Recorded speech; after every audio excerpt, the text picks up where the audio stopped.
Episode number 154 of the Speech Science Podcast was brought to you by Presence Learning. Michelle, the hardest part about doing teletherapy is doing teletherapy. You can't use Google Chat. You can't use Zoom. Exactly. And if you are considering a career in teletherapy, you need a teletherapy platform that's specifically built to deliver therapy and assessments remotely. Therapy Essentials, which includes the Presence Learning Therapy platform, is so much more than your average video conferencing tool. It was designed by clinicians for clinicians, specifically to deliver therapy and assessments online. If you head over to our website, you can sign up for an opportunity to win 1 year of Therapy Essentials. The Presence Learning platform features a content library full of games and activities sortable by age and interest to personalize your therapy and keep your clients engaged. Michelle, that is the part I always struggle with, is online engagement with my students. Keeping them engaged and keeping them interested and saving you time because you don't have to create it. It's already there. Plus speech language assessments from top publishers. And for more information and to start your free trial, visit presencelearning.com and click on our platform. The views and opinions expressed during this show do not necessarily reflect the policy or position of any affiliated workplace or employer. The views and opinions of the show do not constitute recommendations for therapy. Please contact a licensed SLP for individual consult on your situation. Please listen carefully. What is communication? An essential behavior of life. We have the both blessing and responsibility of trying to foster another. It's transmitting a thought from one person to another. It's the strongest way for two people to convey information to each other. The back and forth between two people. Communication is a lifeline. It's just connection with other people. Connecting people in terms of ideas or thoughts or needs. Draws us out of ourselves, draws us into that relationship, builds up our family. Without it, we'd be lost. Whatever it is that we do to express intent and achieve an impact. Communication is the ability to express your needs, wants, frustrations, and desires to anyone that you feel needs to have that information. Welcome to Speech Science, episode number 154. I'm Matt Hott, a speech and language pathologist working in the schools and also in home healthcare with dementia and stroke rehab. Joined, as always, by Michelle Wintering, a pediatric expert in the state of Texas. Hi, Matt. Hi, Michelle. And then not joining us because it is his birthday, Michael McLeod, the executive functioning expert out in Philadelphia. And we are excited to introduce and announce our two new co-hosts. So the first one is someone who is a friend of the show who has been on multiple times. It is the PTSD SLP. Try to say that 5 times fast. Rahcel Archambault down in Florida. Hello, Rahcel. Hi, I'm so excited to be one of the new co-hosts. And you guys were talking about it on air. The estrogen to testosterone ratio now is just slightly out of balance. And this is a perfect time to bring in Marie Serverson. I had to remember how to say that because of Tom Severs. Marie is a adult and medical SLP up in Wisconsin. Hello, Marie. Hey, Matt. I'm happy to tip the scales in the female direction. This is the first time in the show's history, I believe, that there are 5 hosts of the show. And now we can say 3/5 or 60% are female, which is almost to the national ratio of male to female SLPs in general, right? What we is only that need ratio like now? 97-3. Okay, I was going to say it's way more. Way more. Strides. Did you by any chance go into speech because you can't do math? So I went to school to be a math teacher. And in my very first semester, they made me go out and teach a little kid, like go into the classroom. And as I sat there, I looked at the kid and almost said out loud, "Why don't you understand this? There are 3 bears in this pile and 5 bears in this pile. There are 8 bears on your table." And at that moment, I realized I should not be a math teacher. So I went into radio and now I'm here in speech. So it wasn't then you math went related. back to working with kids for Yes, but I don't teach them math. I teach them things I don't understand, like language. You're pretty good at it. On today's episode, we're excited because we're going to talk about a new law that may be putting a camera in your therapy room. And what does that mean for you? Also, there's a study looking at military kids who face delays in getting into special education. We check in with the Informed SLP. We have our due process and the SSPOD Shoutout. And of course, we want to hear from you. So make sure you head over to our website, speechsciencepodcast.com, and you can email us from there, speechsciencepodcast@gmail.com. Also, Michelle, there's the big giveaway from Presence Learning, still happening until the end of the month, I believe, right? Yes. Okay. It is 1 year of therapy essentials. Presence Learning. They have expanded access to their platforms for teletherapy to individual therapists. So be sure to hop on and log in and sign up for that giveaway, because that wraps up pretty soon, right, Matt? Yep. And I've also got it set up so that when you log onto the website, a big banner pops up, a pop-up ad, if you will, asking you to sign up for the giveaway. Also, a good pop-up ad. You want to click on pop-up this ad. I almost just read the phone number that has not been set up in 6 months. That is where my brain is at on this one. So let's start off like we always do. We would ask Mike how it is in Philadelphia, but it's his birthday today. So happy birthday to Mike. We are recording this back on February 9th. So we will start off with one of our newbies. Marie, how has your week been? Anything fun, cool, and or exciting? Actually, I was going to say my week's been dragging a little bit. I need a day off to recharge. I feel you on that. I need a little self-care time, if I'm being honest. That's okay. Sometimes our weeks drag. Yeah, for sure. I'm so upset because I haven't had a full week of work in like 3 weeks. And this is the first week that I'm going to have to be in school the entire week. And, last week we had 2 snow days and now we have a full 5 days. So I understand the dragging part. Yeah. Rachel, how has your week been? My week has been pretty good. I started a new book series and I found it on TikTok because I'm always on TikTok and I haven't been able to put it down. I've listened to the audiobooks. I finished the first one that's supposed to be a 12-hour read in like 6 hours. And then I'm on the second one. It's 24 hours. I'm almost done. I just keep going through them. It's A Court of Thorns and Roses, which is fantasy. I keep saying to people, it's like Beauty and the Beast meets Twilight, Breaking Dawn meets Lord of the Rings. And I love it. Okay. So you do audiobooks. I do. Yeah. I do. I love them for when I was traveling in between patients a lot. That's where I started it because my drive to work originally was 35 minutes there and 35 minutes back. And while I do some speech podcasts as well, I really got into the audiobook kind of world and I play with different genres and everything. But this is kind of the first entry into fantasy besides like Twilight and everything and Harry Potter. But I love it. It's really addicting. I love it. What was the title again? A Court of Thorns and Roses by Sarah Haas. And there's multiple books in the series. That sounds like a fun recommendation, Rachel. I already wrote it down. Look at that. Great. In this moment, I now realize what everyone else felt like when Michael and I would deep dive into like sports for a moment. And I'd be like, I have no idea what's going on, but I'm going to smile. It's a book recommendation, Matt. I know, but you lost me when you said it was a mixture of Beauty Twilight and the Beast. Yeah, right. Beauty You're and a the huge Beast. Disney So, fan. You're a huge Disney fan. Gaston is the hero of Beauty and the Beast, and I will die on that hill. I'm fine with that, but you are a huge Disney fan, so she couldn't have muted her out with hearing Beauty and the Beast.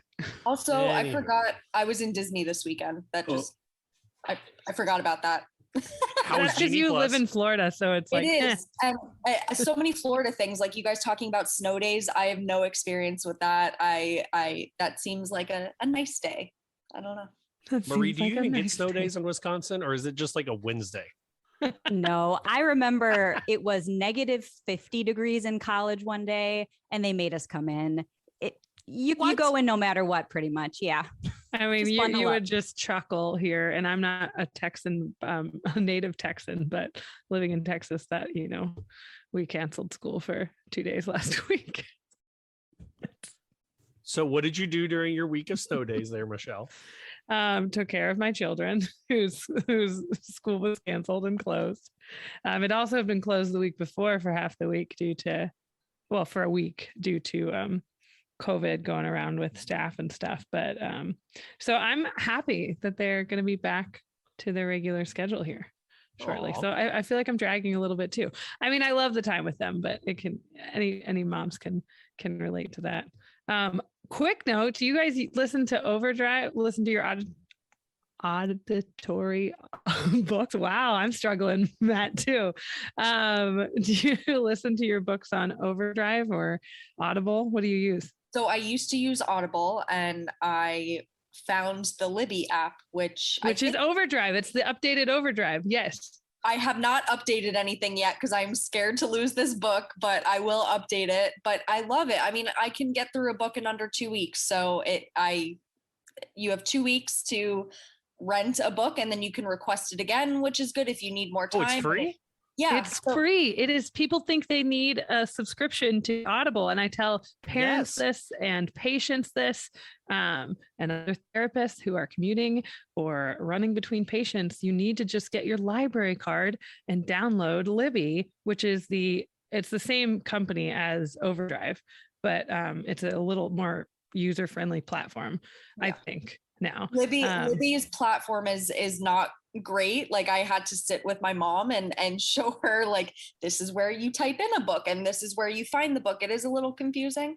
And I think it also depends on what the library carries, because you don't need to go into the library and get a library card anymore. You can register on your local library. They give you a digital card, and then you can just type that into Libby or whatever app they use, and you have immediate access to books, which is amazing. It's one of the first things I do when I move somewhere is we get a new library card, because I have to go show proof of where my new address is and get a new library card so we can check out books and do audio books too. That's great. That's actually perfect, because the last time I actually rented a library book, it just sat on my bedside table for 3 weeks staring at me, and I didn't read a single page. So I'm going to check into the Libby app. It's great. The only audiobooks I can do are basically like full cast productions. Those are the ones I've been into. Oh, yes, with all the voices. So they play like a radio play versus just a straight up reading. Yes. It's like the Harry Potter recordings. Are they really like that? Mm-hmm. Yeah. Ooh, I'm going to start that with my kids then. Yep. I haven't heard that, because I thought it was like David Attenborough, whatever his name is, that does the original Harry Potter books. I saw some TED Talk with him about how he couldn't say one word, and J.K. Rowling would put it into the Harry Potter books just because she knew he couldn't say it or something. Oh. It's this funny. Imagine that, J.K. Rowling doing things that, looking back on it, were completely inappropriate and rude. Huh? Who would have thought? Exactly. That's funny. Yes. Oddly not inclusive. Right. Yes. Right. Anywho, my week, I took my boy sled riding, which was super fun. And then my 5-year-old dropped the "Daddy, you don't love us because you work. And if you loved us, you would retire." So then I had to explain to him that because I love you is the reason I work. Oh, and my daughter started abstract school. reasoning. I know, right? Yeah. So then my daughter started school at her hearing and speech preschool. So she'll be going there for 4 hours a day, 5 days a week. That's exciting. She started. Is it going well? First week? So yesterday was her first day there, and she lasted an hour before she had to go home. And then today she lasted all 4 hours. That's great. And my wife sent a picture. Right there. That's a 400% increase. My wife sent a picture of her crying that our therapist sent us. And she's like, "Look how sad she looks." And I was like, "That's how she looks every time I hang out with her. Whenever you're not in the room." And she's like, "Really?" And I was like, "Yeah, that's how she always looks to me." Oh, so that's the picture cute, of her sad. I know this is Look a radio. At those cheeks. And then this is her happy. And a huge shout out to her therapist, which is Leslie Shayenvald, who we went to school with, Michelle. Oh, cute. Yep. So I remember Leslie. She made it. So and Rachel, you're totally right on the narrator for Harry Potter. He does do the different voices though, but I messed up. I'm mixing it up with another. Which one were you thinking of, Michelle? I don't know.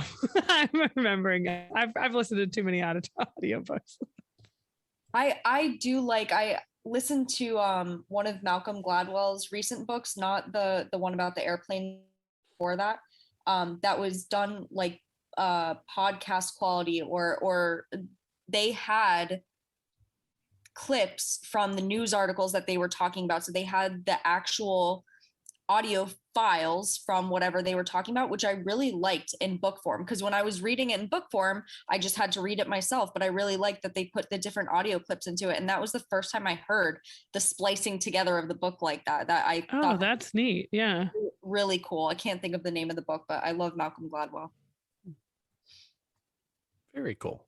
Let's transition into our SSPOD shout out. There's no good transition for that, but the SSPOD transition, the SSPOD shout out is our opportunity or your opportunity to shed light on somebody doing something awesome in the field related to communication, speech therapy, or disabilities.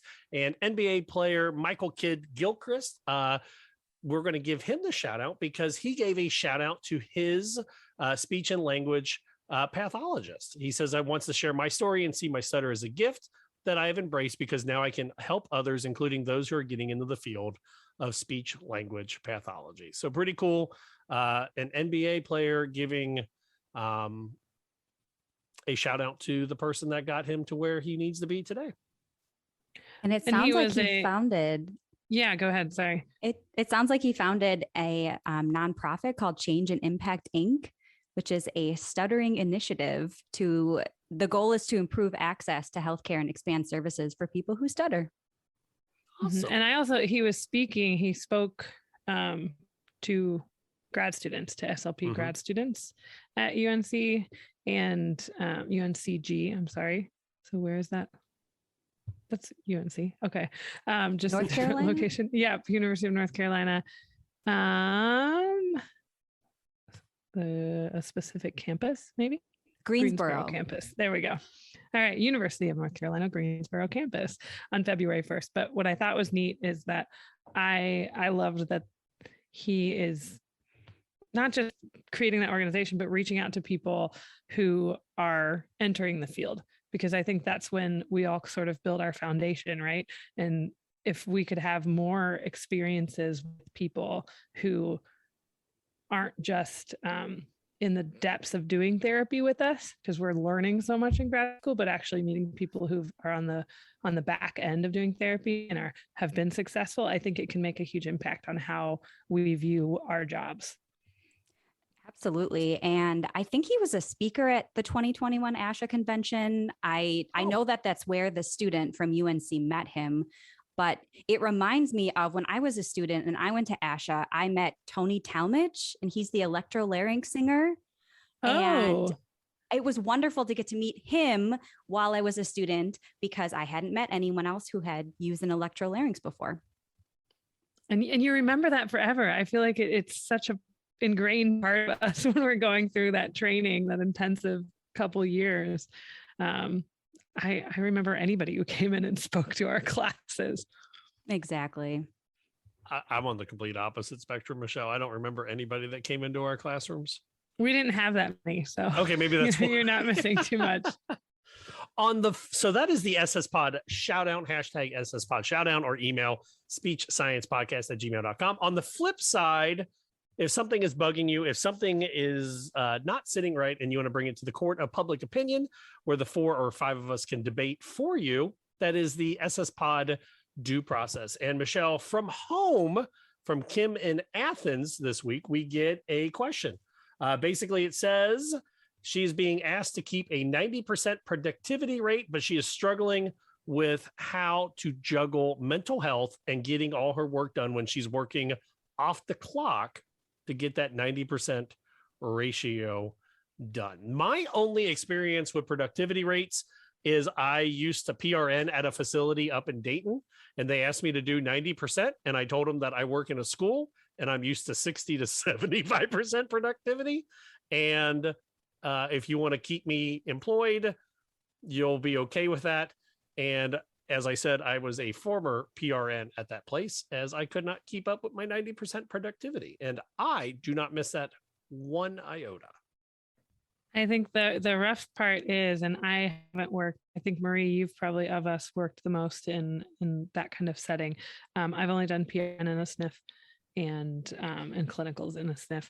And even especially as a PRN, I struggled with the productivity. And I also struggled because I feel like it kind of sets up a perverse incentive to work off the clock, which we're technically not supposed to be doing, but so many therapists end up doing that because it's the only way they will meet that number. And then the other part is, I do think it also, for somebody coming in as a PRN or somebody coming in new, it doesn't set up a good environment for you to help the newbie coming in or help somebody else figure something out, because now it's taking away from your productivity time at any given point, even if you're just asking for their help to find your way in the new documentation system that you're learning. Absolutely. And the unfortunate part is that this is really more of the rule than the exception. And that is what the problem is. But I think that there is a movement to push back against these unrealistic productivity expectations, especially with more awareness of things like moral injury, reframing that as burnout is moral injury and manifesting itself in many different ways. And Rahcel, I'm sure you can speak to that. It's very tied to PTSD. And, it's not everybody is in a privileged position to be able to say no, thank you to a job. And I think that that's where the challenge comes in. My advice might be to try to work within the system if you're able to potentially negotiate a lower productivity rate, or try to figure out a way to still make it ethical. I don't know if that's possible. I think 90% is a little bit out there in terms of possibilities of having that be still an ethical practice without compromising patient care or your own mental health. But it's also possible that there's something that's negotiable there. So trying to work within the system, at least first, maybe try to make some changes and do some advocacy. Otherwise, I do think it's important for people to, if they can, say no to these unrealistic expectations. And it's hard, but that we really can't be working off the clock, or they're going to say, oh, you're able to meet it. The person before you was able to meet it. The PTs and OTs are able to meet it, whoever it is. So maybe you're the only SLP there. If you're not, get the other SLPs in your corner and, have lunch with them and figure out what are they doing to meet that productivity. But also, if you're the only SLP, find the other therapists, because I know it gets hard to compare sometimes because we're sister fields. We're not the same thing. They can document while the person is doing 10 reps of whatever, versus us having to be a lot more hands-on often with dysphagia and with brain injury and with aphasia. So that can be hard, but you need those people to back you up, especially if you're going to the director of rehab. If the director of rehab is going to help you talk to admin to see if you can make some changes with that. But I'm with you all that 90% is not going to work, and you can't be working, you can't be documenting off the clock to meet that. Pop quiz. In an 8-hour day, if you're working at 90% productivity, how many hours are you spending with patients, and how many minutes are you getting per day for everything else like charting? Yeah, you were going to teach math. Yeah. I can't do it. Say what? I can't do it. I can't do the math. I give up. You would have 7 hours and 12 minutes of face-to-face time, which leaves you 48 minutes for everything else. So that's according to this website called Barrett, Johnson, Martin, and Garrison. I believe it's a law firm, and I'll link it down below. But they say under the Fair Labor Standards Act, employers are not allowed to, these employers may have to pay their workers 2 times their employees' lost wages for forcing them to work off the clock. So, for example, therapists who make $40 per hour but work off the clock 10 hours per week can make a damages claim for $62,000 for every year of employment. So I'm going to put that link in the show notes, and do with it as you would like.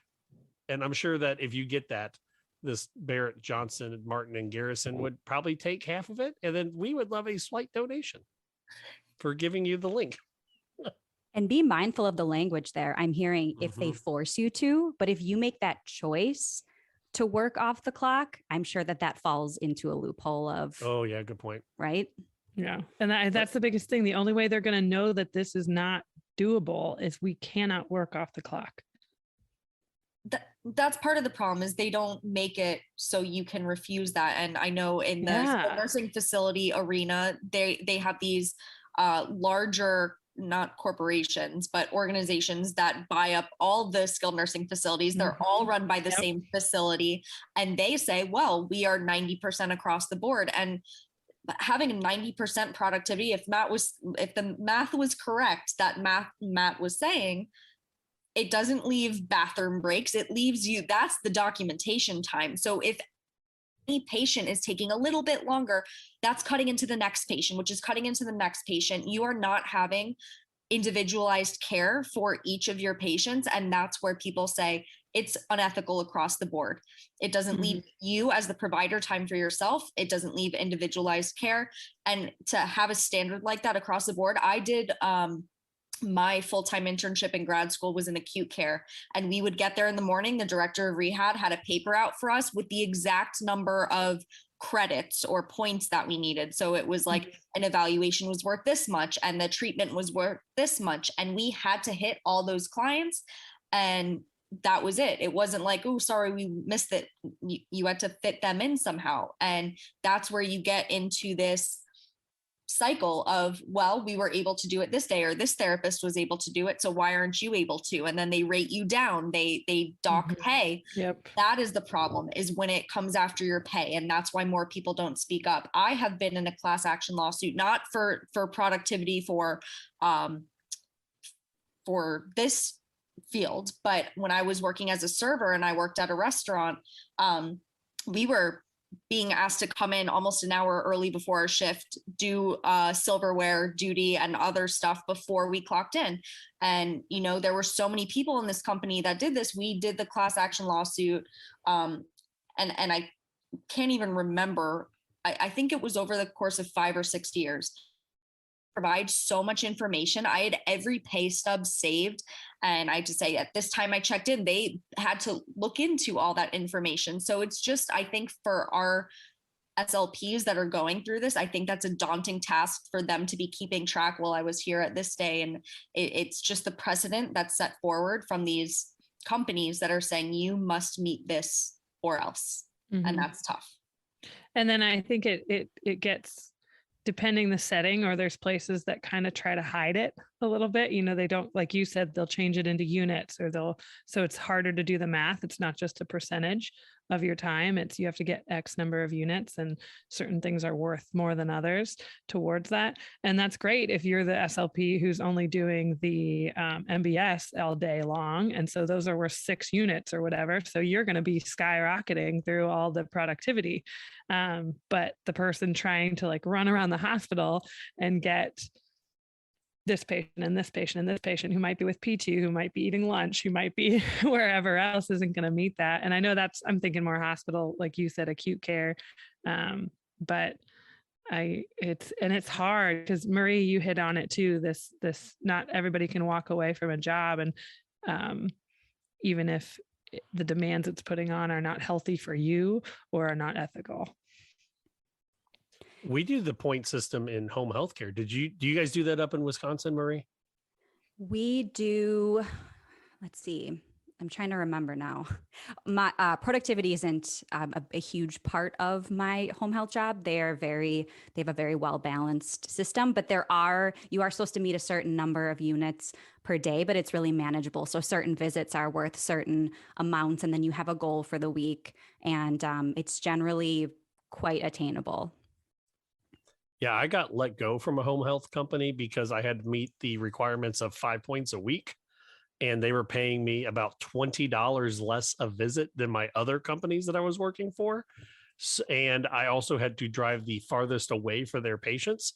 So I began turning down patients, and they were like, and they never really let me go. They just deactivated my email account and told me to keep my phone that they gave me until they needed me. So it just sits in my glove box uncharged, and I just use that as my, if I ever get stuck in a snowbank phone now. So I think that's called ghosting, Matt. I think they ghosted me. They just gave me a phone. Like, except why do you have this phone? I think because the phone is a facade, Michelle.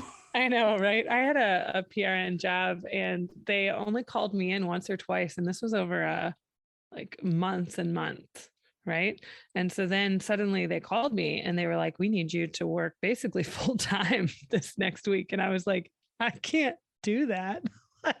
I mean, I know that I would love to help you with that. And I can go at this time or this day, but I can't do that. And they're like, well, that's why we have you on PRN. And I was like, no, what you want is just a sub that you can just call who comes in.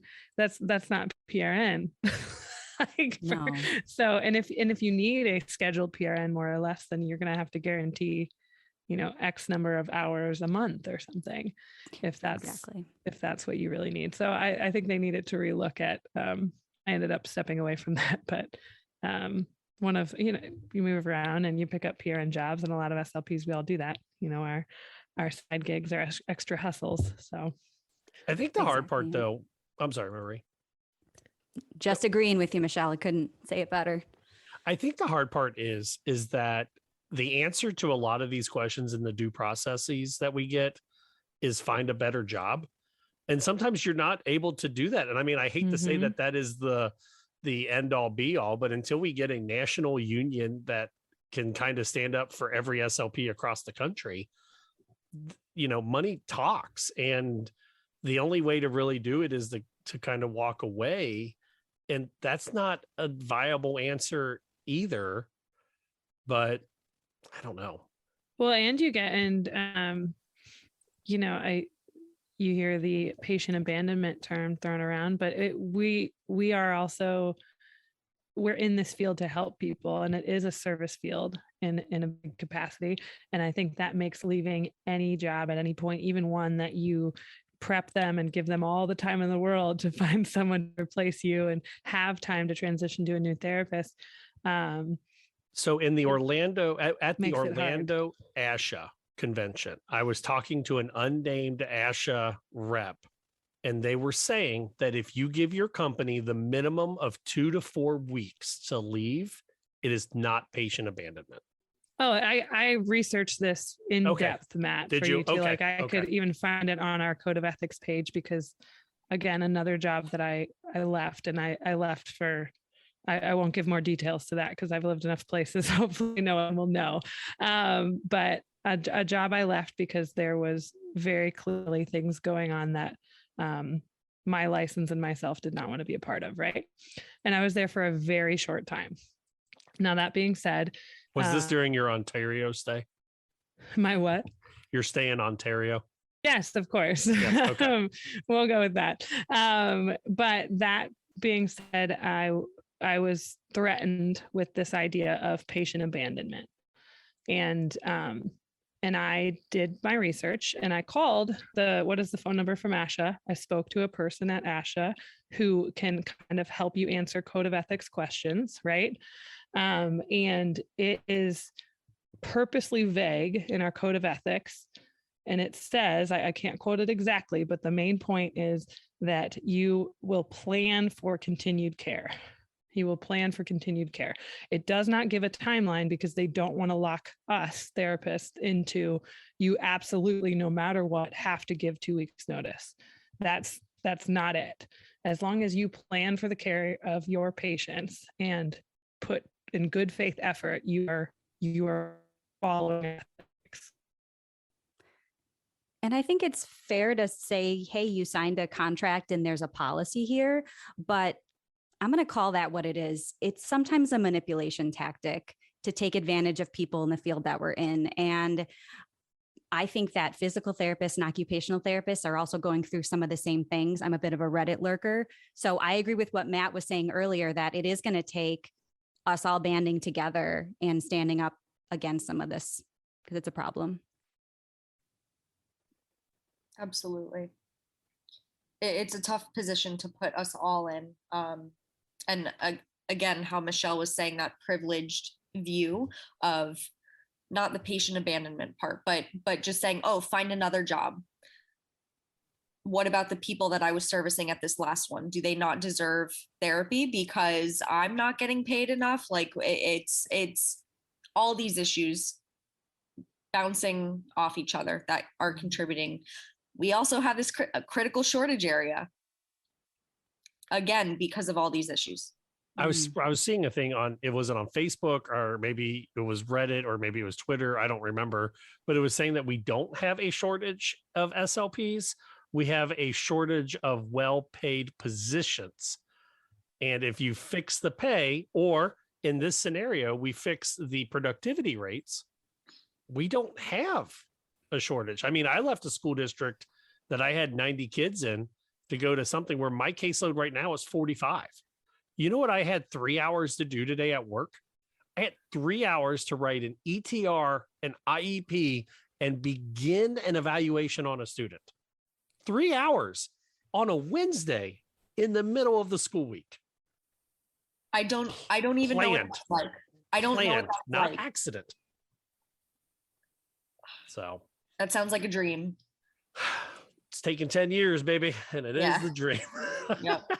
There are jobs like that. And when you come from a job where you have no time and your time isn't your own ever, and it's almost like getting spoiled. It's almost like you have to recover. And there's probably, I mean, I'm speaking from personal experience, there's a little bit of guilt associated there. Like, if my time isn't accounted for constantly, am I doing something bad? Am I not being a good employee? Will I get in trouble? And it takes a long time for that to go away. I had a job where we had a thumbprint in and out of the clock every day. That was your clock in? Yeah. And when I went to a job where literally the job afterwards, I was talking to my boss, and I was like, so where do I check in so that you know I'm at work? And she was like, are you not responsible enough to come to work on time? And I was like, no, my last job, if I got to work early, I had to stop work to go thumbprint in, and then I had a thumbprint out at the end of the day to then go back to work. And she's like, okay, well, you're an adult and we trust you. So that's so nice of them to do. Trust and autonomy. I mean, that's part of why I went into speech, was wanting to have autonomy and liking the idea of that. And not every setting or every job or every boss is like that. Oh, couldn't unmute myself. The SSPOD Due Process is your opportunity to write in and bring a opinion to the Court of Appeals, which is the 4 or 5 of us. And just like Kim in Athens did about due process, we want to hear from you. So make sure you go to our website, speechsciencepodcast.com. Email us speechsciencepodcast@gmail.com. All right. So our first story is coming out of the Military Times. And they say, on average, parents will wait 23 months between the time their child's issue is first identified and the time their child first receives special education. They said that, however, after a move, 39% of parents surveyed said they went without special education for an average of 5.75 months. What is happening here? But Shell, I mean, I'm not trying to put you in the spotlight. No, as the I have so much family, I have so much to say about this because I have this family. Conversation with a lot of patients and families I work with friends of mine who call me because they know I'm an SLP and they're trying to get in somewhere to get services for their kid. But I kind of want to hear your all thoughts, y'all's thoughts on this first, and then I'll sort of chime in because I'm a little more familiar with how referrals work in the military system. So I'd love to hear your thoughts.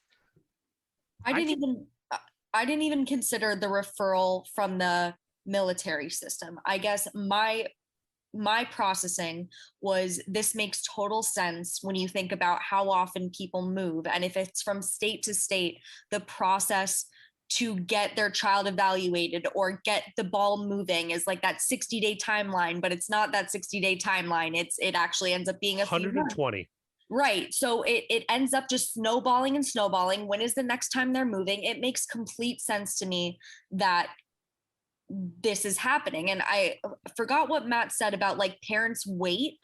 I don't know if it's a matter of parents waiting, or is it just the system that's taking a long time? Or, it's a factor of a bunch of things. I mean, the parents might have the evaluation in their hands, or they might have a referral in their hands, but don't have all the information. Then they get moved, right when things are happening, and then they have to start the process over. And I can imagine that is extremely time consuming. It can be expensive if they're going private, but I would love to hear, like, Michelle, your point of view of how that happens within the military with the referrals and everything, but other people.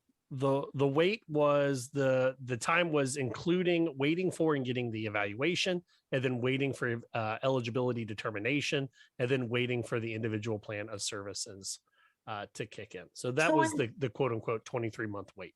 So I know just from start to finish of like, hey, your kid has maybe a speech concern or a language concern, from start to finish in one place, that can take a long time in the school system, whatever age the kid is at.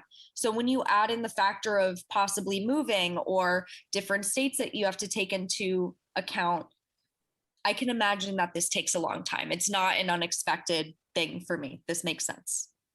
Yeah, and it was so shocking to see that number, 23 months, because although I don't work with children, I know that 23 months is a long time in terms of child development. I mean, what happens when you wait 6 to 23 months for children to get services? Yep.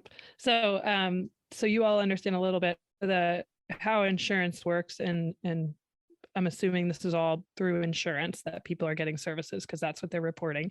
TRICARE is the name of the provider for military insurance, and that's national across Army, Air Force, Navy. That's who it is. Now that is subcontracted. That's just the title of the insurance. So that's subcontracted per region with TRICARE, for example. And so there's an East region and a West region. So when you, just like moving as a civilian, if you move between states, you're going to have to potentially change insurance providers based on where you live. So we, for example, as a military family, just in the time I've done the podcast, which is about 4 years with Matt, that I have moved from, just in that time, from West Texas to Kentucky for 2 years, from Kentucky to Kansas for less than 1 year, from Kansas to Central Texas now. And that's just this summer. So that's in 4 years. That is quick for some, but a lot of people will move every 2 to 3 years. Sometimes shorter, sometimes longer. Just depends on the job, depends on if you're at a big base, the soldier may be able to transfer across the base to a different job. When it's time to, instead of a big move, they just move jobs, which sometimes provides some stability. But with that comes, you take a family with a child with special needs. And I'm so glad that this article is even in the Military Times, because this is something that I have had dozens of conversations with people just since moving here. And this is not shocking to me at all. When I read this, I'm like, well, yeah, that's actually low compared to some of the people I talk to who say, I get ready to move and my child needs services. So I need to get them in with a new primary care doctor at the new location that we moved. I have to get referrals from that doctor. Sometimes those get lost in the mail because they're mailed out, or you have to find them on the online system. You have to take that referral, call the place they sent you to. If that place doesn't have a crazy long wait list, or maybe they don't even work with kids with apraxia. So now you have to get a different referral because they sent you to the wrong clinic. So that adds another month of wait time. And then you, finally you get on a wait list at a clinic and they have a therapist who can work with your kid, and you get in, and now you're talking 3-4 months have gone by. And then maybe it's 6 months, 8 months before you can even see the kid. And then you got to at least give a couple of weeks to build a rapport with the therapist. And then now you're up to a year and you're moving again. So you start the whole process all over again. That all to say, it's just not shocking to me, because I've talked to so many families that the normal wait time for them with a move, because you've got to take into account that they're not going to get services while they're physically moving. So they're going to stop services at least a couple of weeks before they move. And then they're going to have to physically find a new house. They might be living in a hotel for a month or two. Then they're going to have to move into a house, and they're going to have to get into a new school district. Then they're going to have to get a new evaluation. Everything almost starts over every time you move with a kid with special needs. There are some situations where families are able to what they call stabilize and actually stay at the same location longer, or for a little stability because of a diagnosis for a family member. But that also takes work. And the parents that I meet, any special ed parents across the board, doesn't matter military, are just incredible people because they've learned they have to advocate and break down doors to get things for their kids. But so many kids get lost or don't get the services that they might need in the military, have these crazy gaps. It might be 3 months on the really good end. And they say an average of 5 something to wait. I've talked to people who it's easily 9, easily 12, sometimes 18. That's just to wait to get new services after you had established services somewhere else. So I get all that from the private side, and I'm not discounting that at all. Where the hell are the school districts? Like, if we get a kid that moves in, and even if a kid moves in with an out-of-state ETR, moves in with a 5-year-old IEP, they at least are placed in some version. It may not be the best, I'm thinking from speech therapy side. It may not be the best speech therapy. I may be getting an IEP that's 4 years old and 3 states ago, but at least I have a baseline of seeing the student and going, okay, we're working on language acquisition. We're working on stuttering. We're working on RTIC. I can at least then throw that student into a group. It's not going to be good there. It may not be great therapy, but it's going to be something to get the ball rolling. Where the hell are the school districts in all of this? So did this clarify if they're talking, because they are talking? It talked about schools. Both, I believe. It said the first part talked about what you were talking about, Michelle. And then the second part talked about if schools are breaking with IDEA, right? IDEA, correct. They're required to hold that initial meeting within 30 days, but it can take, like you were saying, Michelle, a lot longer just to get that initial. And to get the evaluations and to actually start plugging them into consistent therapy to where you're actually making progress. And I think this is the part that is so disheartening to me. And I'm just going to quote it from the article.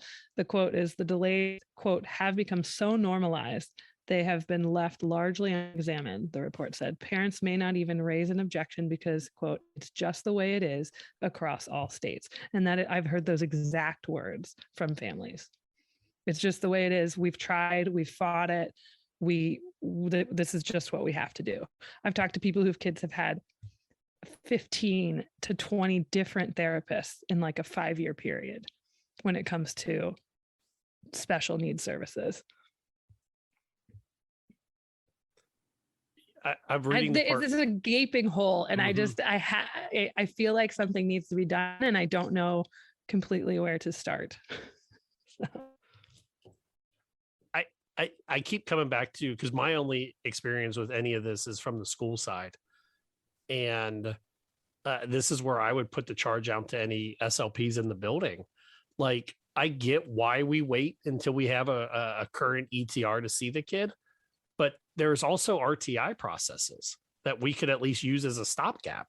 You can cover yourself through an RTI process and say, okay, I've heard that this kid has difficulties in the past with disfluency, so I'm going to push into their classroom. But then I guess maybe it goes back to what we talked about earlier, caseload, workload, productivity rates.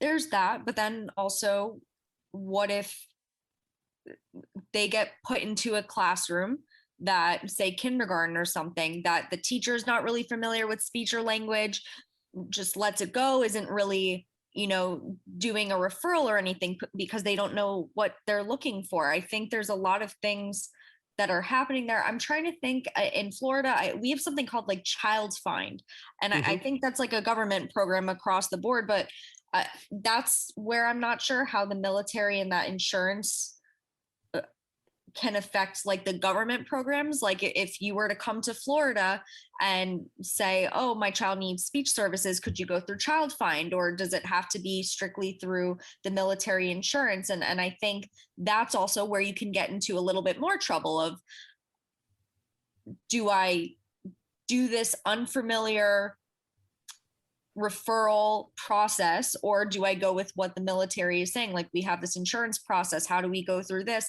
I think it's another thing for them to try to have a learning gap that they need to fill on their own. It becomes the responsibility of the parent. And I think that's another reason why the gap is so long, is because the parents have to take on all this between the move and it's just so much. It's so much for them to have to understand too. Michelle, I remember you being on air during some of your moves, and it was just hectic listening to you talk about moving from your, not like, where was it that you moved from, like a nice home into almost, it felt like a dorm because you were only going to be there for like 3 or 7 months, and then you had to move across the country again. Yeah. So, well, in Kansas, that's it. We moved into one house on the base and then had to move out. Yes, that's it. After a month because of mold and termites and flooding and all of that. So we had to move to another house across the base. Michelle, what's the typical family dynamic for military families? Is there typically one spouse taking this on, or are both spouses usually working? Just seems like a big burden on the parents. So I think, like a lot of, if you're talking, are you talking moving or the special education piece?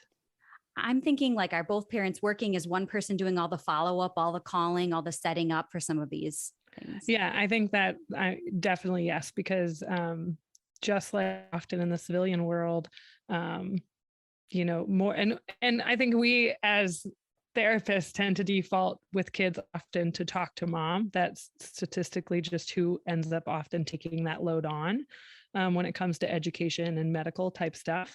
It's not always the case. There's some dads who are in that role too.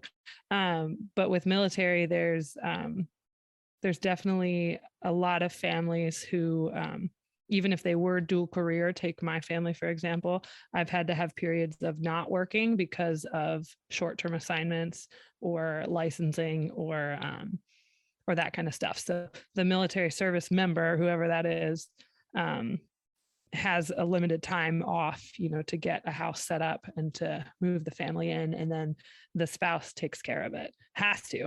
It falls on the spouse because they're the ones who have to maintain more of a flexible schedule.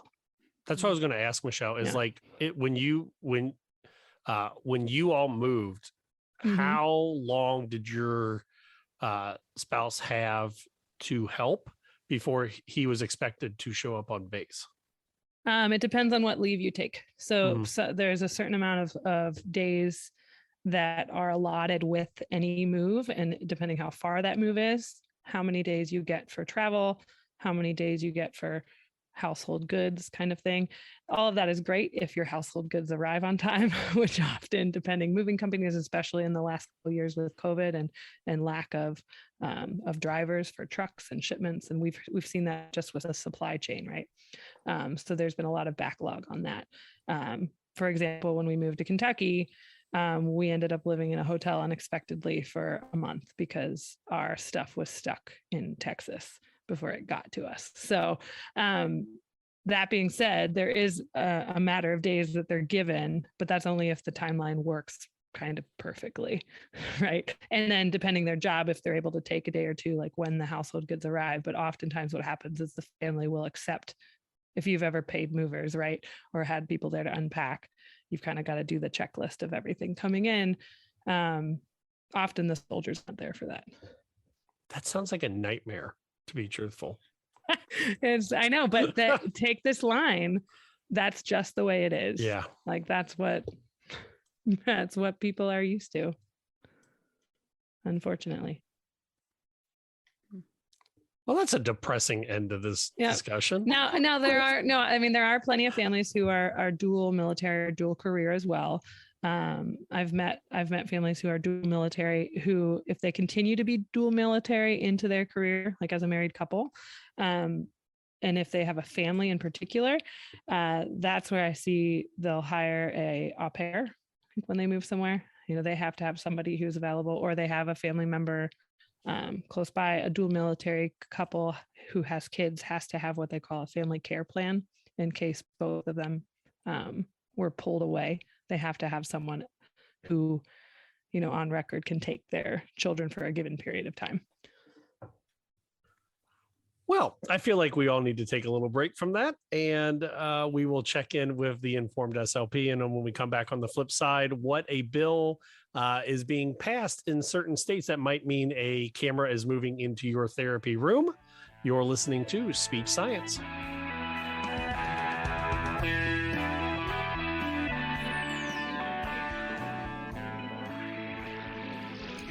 And now for our regular research review, brought to you by the Informed SLP.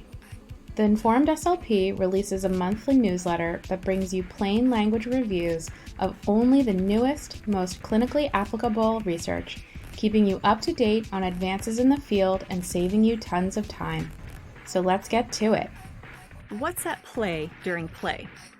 This is a review of the article Culture at Play, a cross-cultural comparison of mother-child communication during toy play, published in Language Learning and Development. Follow the child's lead. Don't give so many directions. Ask fewer questions. Get down on their level.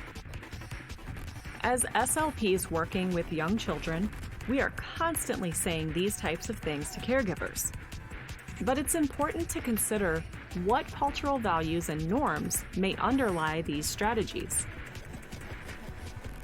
Most of the child language and play research that our therapies are based off of has been done by white researchers with white middle-class families, and chances are high that you, as an SLP, fall into this demographic as well.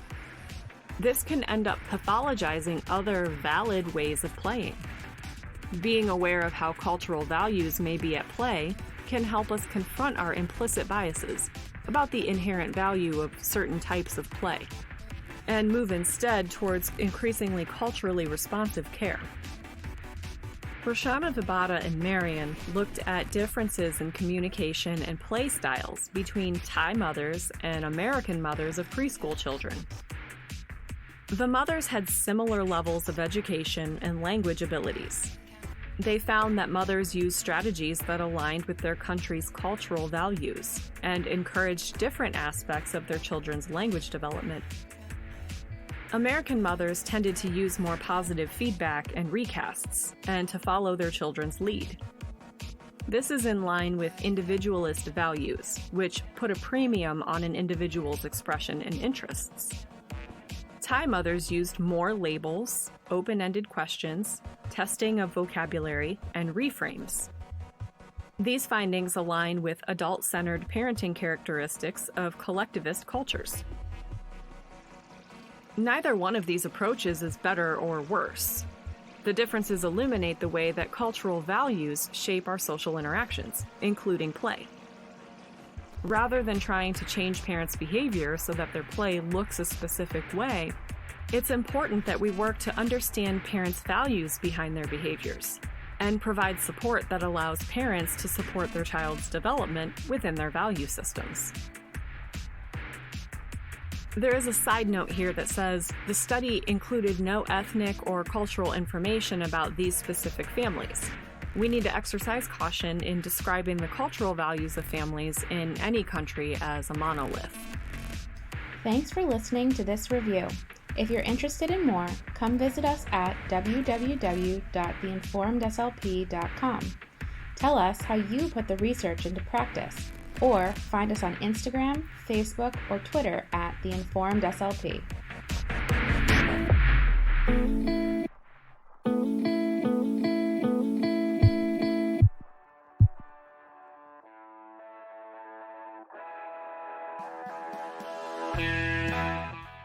Before we jump back into the show, Michelle, Therapy Essentials, which includes Presence Learning Therapy Platform, is so much more than your average video conferencing tool.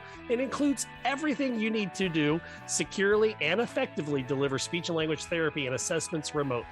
It includes a content library full of customizable games and activities so you can personalize your therapy sessions to keep your clients engaged, plus the ability to upload your own therapy content and material. So if you buy it or make it, you can put it online. A collaborative workspace with multiple camera views so you can see what you and your clients are both saying and doing, and live in session chat support to keep you on track. The Presence Learning platform has everything you need to confidently build your teletherapy career. To learn more and start your free trial today, go over to presencelearning.com. That is PRESENCELEARNING.com. Then click on our platform at the top of the homepage.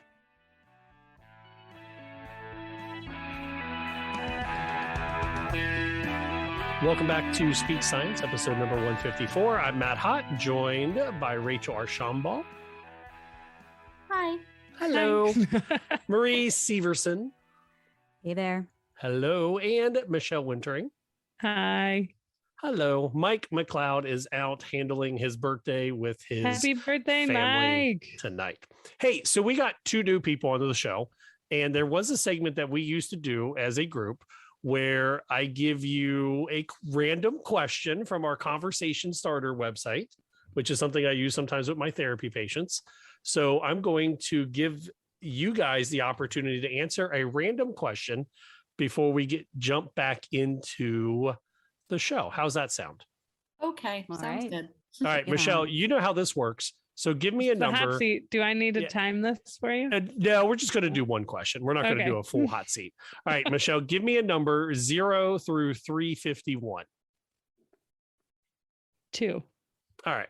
Really? All the way to the top, Michelle? All right, Michelle, you have to answer this. Ooh, what social stigma does society need to get over? Social stigma.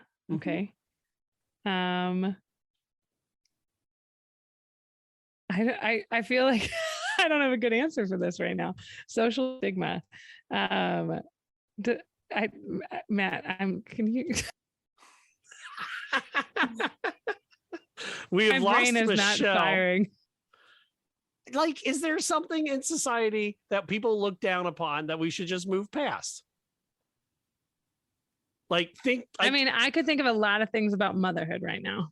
Okay. Yeah, that's a great one. I like it. Working moms, stay-at-home moms, whatever you choose to do as a mom, get over it. Let them do what works best for their family. Perfect answer. All right. So this is how this game works. Sometimes the question is absurd. Sometimes it goes into reality. And because Michelle broke the game, I'm going to now ask you guys 3 different questions. So Marie, give me a number 0 through 3. 0 through 3. Okay, yes. That's tough. I'm going to go with 2. All right, give me a number 0 through 9. 8. You see where this is going? Another number 0 through 9. 6. All right, so 286 because Michelle didn't answered like 2. Number 2. Oh, what horror story is closest related to your life? Oh my gosh, these are kind of intense. Story? Wah, wah. Wah, wah, wah. Oh my, honestly, I'm not a big horror person. I have a very low tolerance for scary stuff. I'm with you on that. I don't, it stays with me too long. I need to get it out of my system. Like if a horror story would be like if somebody worked themselves to death, because I feel like that's something that if that happened to me, I think people would say, yeah, that checks out. So Cinderella. No. Yeah. See, and we just learned something from you. You don't like horror stories. All right, Rahcel, same 3 questions. Number 0 through 3.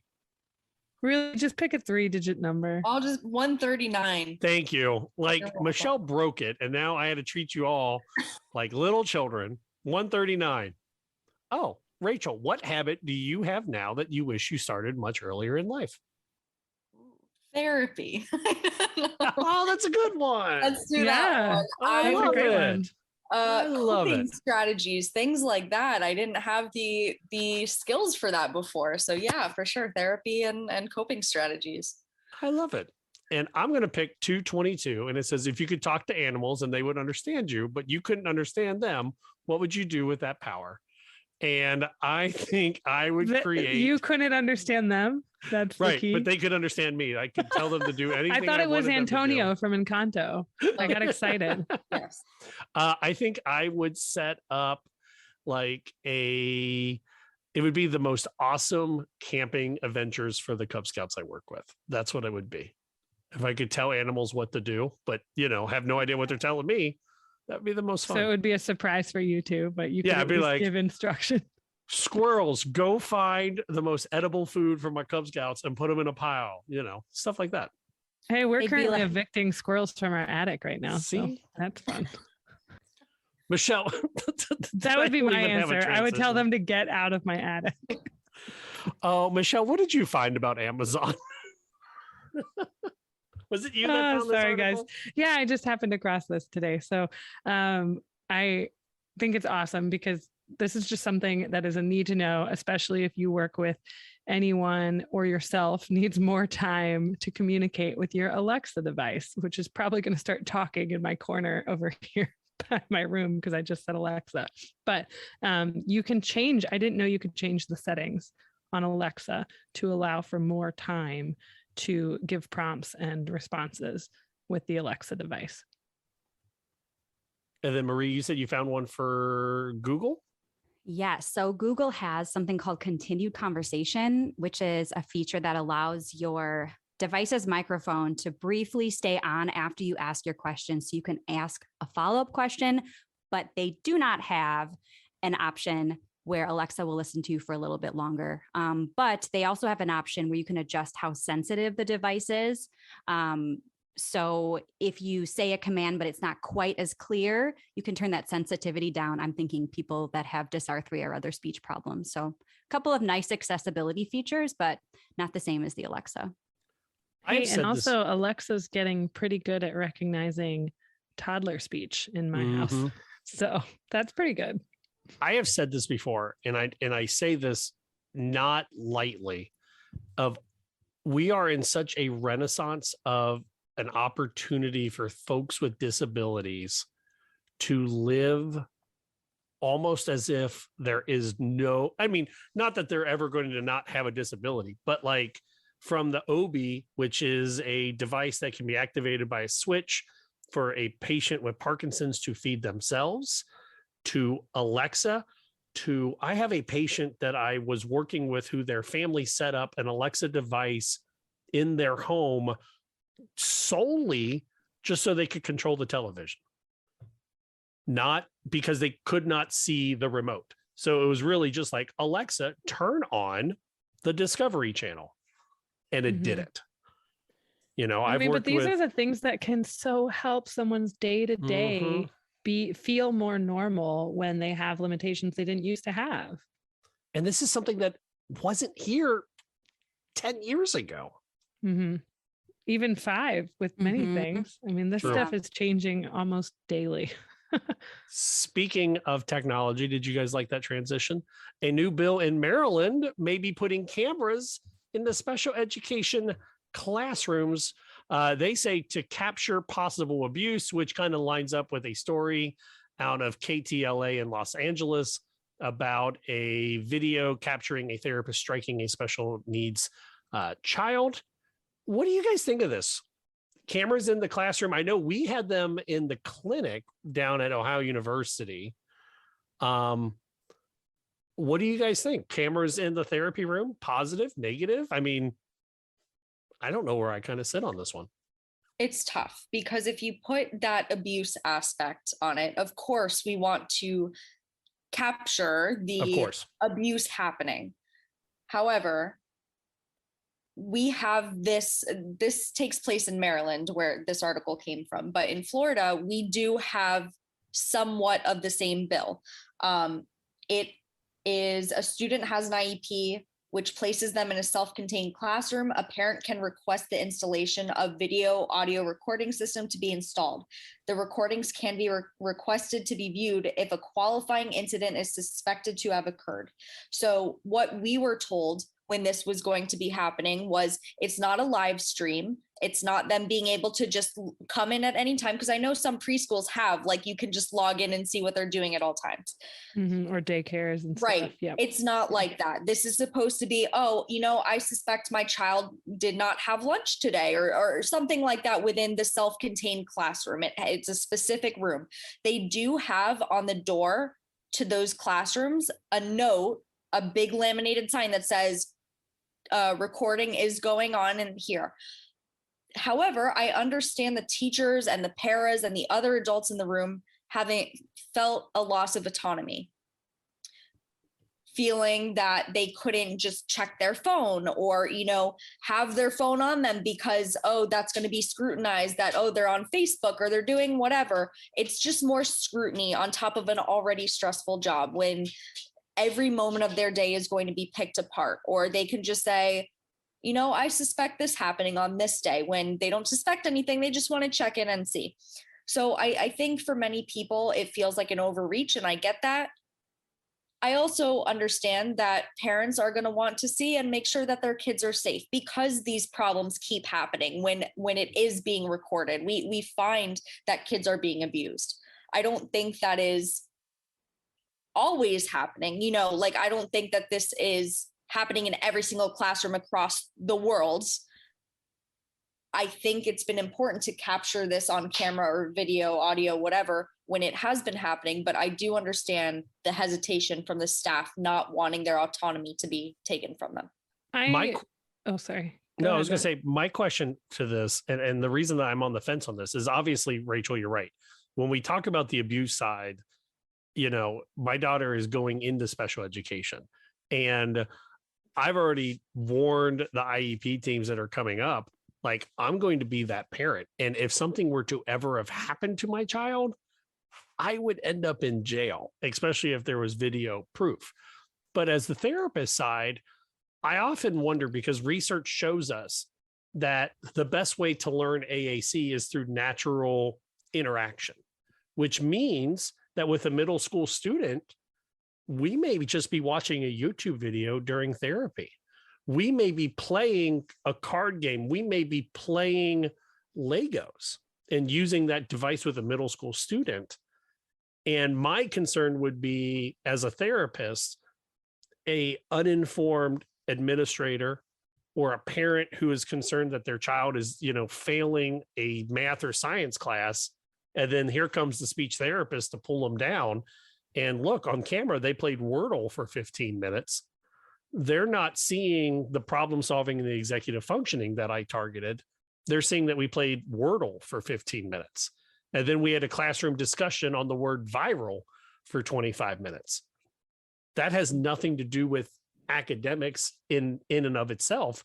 That's where my concern would come in, is these people, administrators and parents, questioning what we do in therapy. Right. And that's not abuse at all.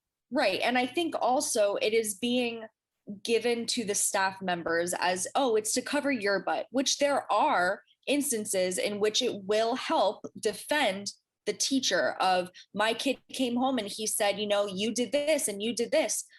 Then let's go to the instant replay and it's this. And it will help in certain aspects, but there is that just surveillance feeling of it for many teachers, that why does my classroom have to have it and these other classrooms don't? It's a feeling of inequity. And I don't think that is going to be solved for a lot of staff members. Tough call. Yeah. When I think specifically about the article, it sounded like they were moving toward the surveillance being of video and not of audio. But one of the things that I thought about was, and especially in some of the states where a parent or a staff member has to request the surveillance in order for it to be implemented, the parent would have to have an inkling that something was going on. And that's a challenge too, that wouldn't necessarily solve the problem. And with it just being video versus video and audio, you're also only going to catch, obvious instances of physical abuse. You might not be catching verbal abuse or emotional abuse going on. I think that generally healthcare is at least moving a little bit more toward transparency. We have the open notes where patients can read their notes right after you write it. So you have to be really careful that what you're writing reflects exactly what happened and what you intend. And I think ultimately, if you break it down really simply, it's like the children are really important. We need to protect them at all costs.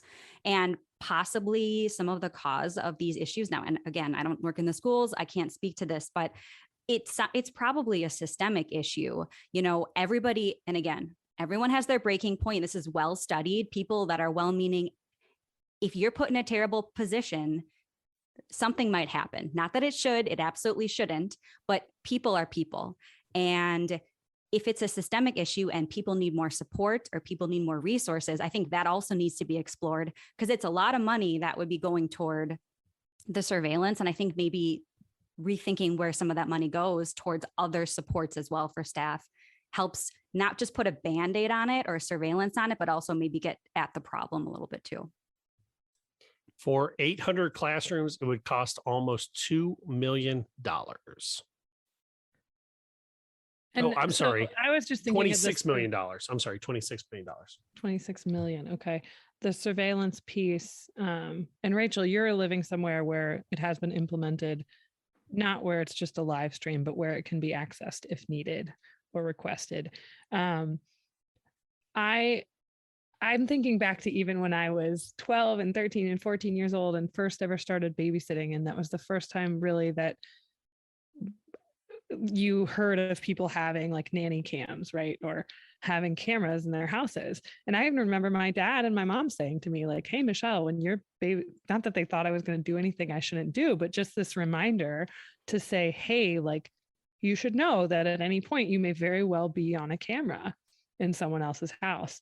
And now, I mean, that's everywhere. We see that with TikTok and cell phone footage and people videotaping things everywhere. That this is another camera, and I'm torn. I'm on the fence with how I would feel if it was in the classroom that I'm spending the majority of my time in. But I also do feel like we're being surveillanced so many places now that it doesn't feel that weird to me for this idea of, hey, as a safety measure, we want to have an option to look back for either the kid or the teacher or the staff member to be able to validate what is being said or what could have happened. So I don't know. I'm going to go out on a different limb real quick, Michelle, and kind of Yes. exactly what you were saying. Okay. Is as a male SLP, I'm in a very different boat than the 97% of our female colleagues. Yeah. And there is a sense where, I've been in sessions or training sessions where they're like, yeah, we should cover up the window to give our students privacy. And I'm like, nope, I am keeping my window to my door wide open. Because so would you want a video because of that? I've thought about, doing not videotaping my sessions, but like that thought has crossed my mind of like, because when you're dealing with middle school and high school kids, a comment can be really misconstrued. And we have seen high school kids say things about other teachers just because of whatever reasons. And when you talk about male SLPs who are already looked at in a different light because we are in a field of helping, all of a sudden you put yourself in a very vulnerable position. Well, and I remember if you all have worked in camps or childcare, going through trainings as a high schooler and a college student working summer and part-time jobs where when I was a ninth and 10th grader, my first job, right, at a YMCA, and being thrown off that, my gosh, like they're telling me I can't even take a kid to the bathroom, right? There have to be 2 staff members to take a child to the bathroom. And if there's only one, to literally stand with your foot in the door so that there's never a closed door. I mean, with my male and a child, and it was to protect the kids and the staff. So this is not new. We just have new technology to potentially use. I mean, with my male students, I have no problem locking arms with them, and we'll walk down the hallway and we look like we're from the Wizard of Oz. And, some of my students have pants that are a bit too big. And if they're the male students, I don't even think twice. And I just hike up their pants just like I would my own sons. But then for like female students, it's like, I've got the 2-finger light touch on the elbow just so that they don't run away. We are at, because that exact reason. I don't, there's no video to say, oh, there's Mr. Hot, he was doing everything correctly. It's hard. I'm okay with it, even though I just said I would question if parents would wonder what we're doing in therapy. But I mean, yeah, I don't know. I think that if we have had, the last 10 years, if we had cameras in the classrooms, we would have caught a lot of bad things. We also would have saved a lot of teachers and been able to see what actually happened. But I do understand that it feels like a breach of privacy for some people. Even some kids might feel like, I don't want a camera watching me. Like they don't feel comfortable with it. So I don't think that we're going to please everyone by this. I think the parents are going to be, for the most part, happy that they can make sure their children is safe, because that's the goal. I think teachers assume, I'm keeping your kids safe. You should trust me with this. And I think there's going to be that back and forth. We're not going to be able to please everyone with this. But if we could save one person from trauma, whether that's the staff member or the child, I think that's something that we have to look into. And then keeping in mind, trying to get to the root of the problem, because the surveillance doesn't address the abuse or the staff member's needs or the kids' needs. Really, it just catches the abuse. So not a, what's that word? I'm trying to think of, I can't think of it now. Never mind. There's a term for when use your speech therapy skills, word finding, describe it, when circumlocution. You're not trying to reprimand someone. You're actually just trying to educate them. Restorative versus whatever word punitive. that is. Punitive. Thank you. Punitive. Thank you. There you go. See, we got there. Yep. That's why we're here. We got a team. What would you do? SpeechSciencePodcast.com, SpeechSciencePodcast@gmail.com. Let us know, where do you stand on cameras in your classroom? All right, the way we always end the show, we look at what Asha is doing. It's super easy as we pay our dues and get to sign the triple C's behind our name to openly complain or not openly complain about what they do or don't do for us. But here's an opportunity to look at something that they are doing. And I came across this on Twitter, not through an email, not sent to me, but just because of a random tweet. Have y'all checked out the Asha Solution Center? And this is not paid by Asha, just so y'all know. This is just a legit. I only just learned about this and I'm excited about it. So tell us more, Matt. So the only thing that I could kind of think of is that the way it looks is that if you have ever seen those lists that are sent out by your county of like 5-year-old apps that you could use for fluency, but it's an up-to-date website. So for example, if I want to look for apps that range in the $26 to $50 range, and as my website updates and I want to find apps that serve my high school population, and I want it to be a podcast, let's just say a podcast, it pulls up the Informed SLP, the digital SLP and digital SLP membership subscription. Hey, we're not on this. Maybe we should be on this.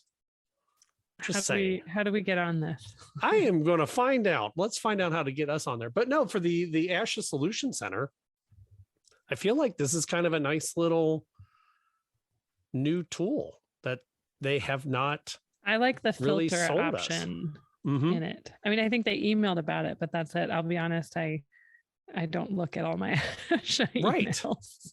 Well, I like that it's an auto filter, because if I can save one click during the day, that's meaningful to me. That's a win. But yes.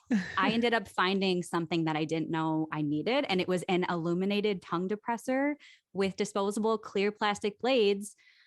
Now, not as environmentally friendly as your standard wood depressor, but possibly more convenient. And maybe you get a better view during that oral mech exam. I have a friend that has the illuminated one and she loves it. Just so you know. I have another friend who was selling it to me. Yep. Not like selling it, not literally, like telling me I should get it. I am signing us up right now to be located on the Asha Solution Center, y'all, just so you know. That's great. So that is our Asha Spotlight. All right. So as we wrap this baby up, let us look at what we are doing in the next week that is not work or speech related. And I will go first. The biggest thing on my plate this weekend is on Friday the 11th, my seniors, all 7 of them, it's their senior night for the bowling team. So I'm super excited that some of the kids that I've worked with directly for 3 or 4 years, we get to recognize them and their families. So a big shout out to that. And then, on Sunday, there's this little thing where my Cincinnati Bengals are in the Super Bowl. So I was waiting for you to mention this. That's what I'm excited about. What about y'all? Let's go with Michelle. What are you doing this week that you are not work or speech related? Well, I'm not even a big Bengals fan, but I feel like being from Ohio, my goodness, I have to cheer for these Bengals. And I have family in Cincinnati too. And how many years has it been, Matt? 33. Yeah, a long time. I was 3 when that happened, y'all. I think there's a lot of people excited about that. And in general, I think it's just fun to root for an underdog as well. So we'll be watching the Super Bowl. And then also it's doing the Texas winter thing where we had our few days of a freeze and then we're back up to 70 degrees today. So nice. Getting outside as much as I can and hopefully exploring some new hiking trails. We've made it a family commitment to get, our goal is a hike a week on average. Ooh, that's going to be a fun one. Yeah, which means we get to explore some more spaces around Central Texas because it gives us some motivation to get to know our home for the next few years. Nice. I like it. Rachel, what are you looking forward to? The next time you guys talk to me, I will be done with this series of books. There we go. Promise you, I will be downloading Libby, right? Yes. I will update it after I'm done with this book. I will see what happens. I'm not losing my place in this book. I love it. Yeah. And then Marie, what are you looking forward to? Well, you won't find me in front of the TV for the Super Bowl, but I will get all the highlights from my husband. There you go. Instead, I'm going to be hosting a Galentine's with 3 of my dear grad school friends. Matt is chuckling. We've got Parks and Rec, baby. Absolutely. And speaking of reading, I'm hoping that I'm going to start this book. Now, it has made its rounds on social media, so I'm sure a lot of people have heard of it, but it's called Stiff: The Curious Lives of Human Cadavers. So just a little bit of light, pleasant reading. Rachel's adding it to her list. There you go. Hey, speaking of books, I'm ordering a book this week as well to get the author on, and I can't remember what it is off the top of my head. It was... Well, while you're doing that, I will throw a quick thing out there. Jump Do you in. all know the website Thrift Books? Since you are readers, because if you don't, you need to.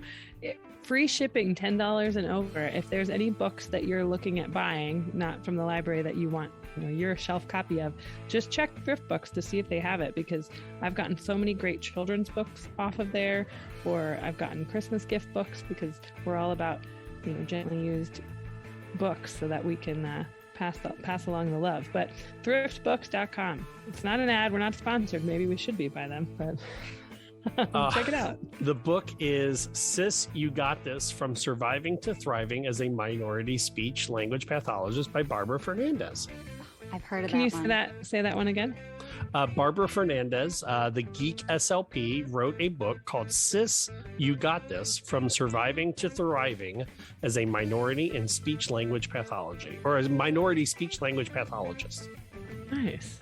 So I'm ordering the book. On my list. I'm ordering the book so I could read it, so then we can interview her. That would be great. I feel like I should probably know something about the book before interviewing somebody. That would be great. I'm going to add it to my list too, because I would love to read that.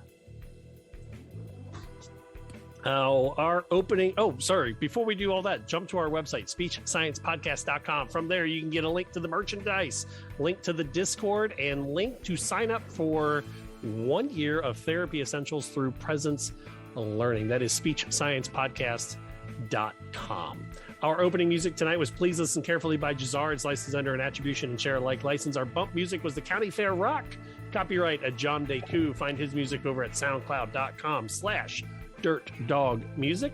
The music under the Informed SLP was At the Count by Broke for Free, licensed under a Creative Commons Attribution license. And the closing music is The Slow Burn by Kevin MacLeod, licensed under a Creative Commons Attribution license. In the immortal words of Janice Wright, always be a willow. The oak looks mighty until the storm hits, and then it breaks. The willow will bend and return to form. For new willows, Marie Serverson and Rachel Archambault, and the always here willows, Michelle Wintering, Michael McLeod, and myself, Matt Hott. Until next week, so long, everybody. Bye.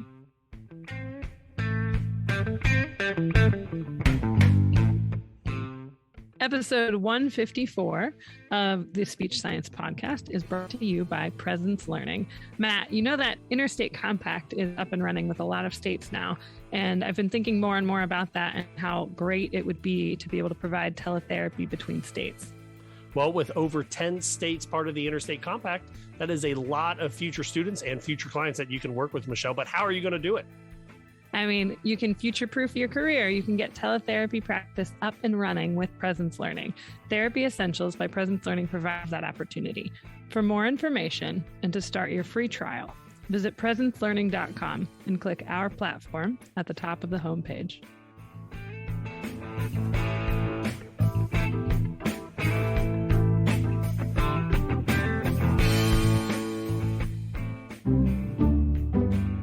Speech Science is edited and produced by MWH Production. Please follow Speech Science on Twitter at Speech Science PC and like our page on Facebook. And rate and subscribe to our podcast anywhere you get your podcasts.